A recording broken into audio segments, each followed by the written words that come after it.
नमस्कार प्रणाम। हम गीतकार लेखक फूना बाबू आज रउआ सबके बीच अपना चैनल कवि की वाणी पर नया कविता के साथ उपस्थित बानी। हमारा आज के कविता देश के नौजवान लोग के समर्पित बा। आज जौन चीन के कायराना हमला भइल बा, जौना में 20 गो हमनी के सपूत शहीद हो गइल बड़े। आज वो घरे का बीतत होई, ऐसे हम अपन भावभीनी श्रद्धांजलि देते हुए कविता वो लोग के समर्पित बा। कविता के माध्यम से हम अपन श्रद्धांजलि दे रहल बानी, रुआ सब सुनी।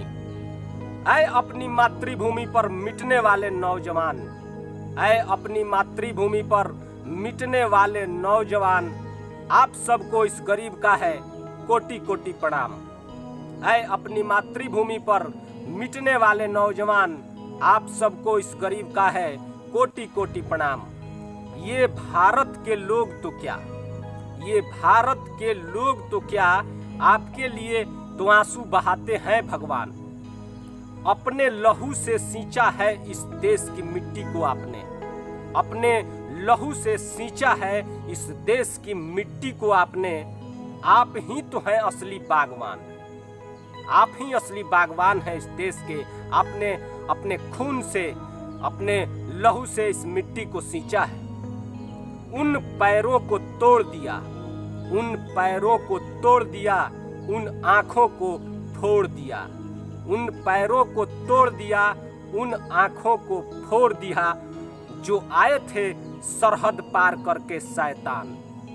जो शैतान हमारी सरहद के पार घुसने की हिम्मत कर रहे थे, आपने उनके पैरों को तोड़ा है, उनकी आँखों को फोड़ा है। ऐ अपनी मातृभूमि पर मिटने वाले नौजवान, आप सबको इस गरीब का है कोटि कोटि प्रणाम।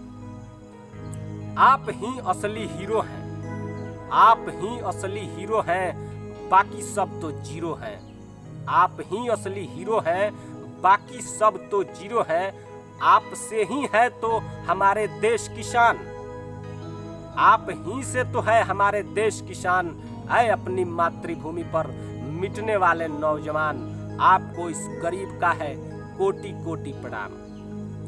राष्ट्र हित से बढ़कर कोई सेवा नहीं, राष्ट्र हित से बढ़कर कोई सेवा नहीं, कोई धर्म नहीं। आपके जैसा और कोई नहीं है महान। राष्ट्र हित से बढ़कर कोई सेवा नहीं, कोई धर्म नहीं।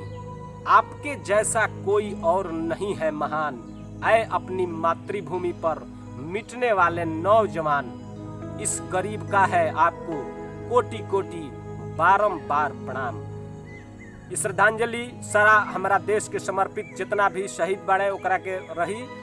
हम चाहब कि रुआ सब कविता के सुनी, अपना दोस्त मित्र में शेयर करी, और फेसबुक पर भी हमरा के रुआ फॉलो कर सकतानी। फेसबुक पेज कवि की वाणी टाइप करके। और चीन के जौन मसला चल रहा बा, ये बहुत ही अभी घातक मोड़ ली। हम चाहब कि हर भारतीय चीनी सामान, चीनी चीज के बहिष्कार करे और देश के सेवा में, राष्ट्र के सेवा में समर्पित रहे। जय हिंद, जय भारत।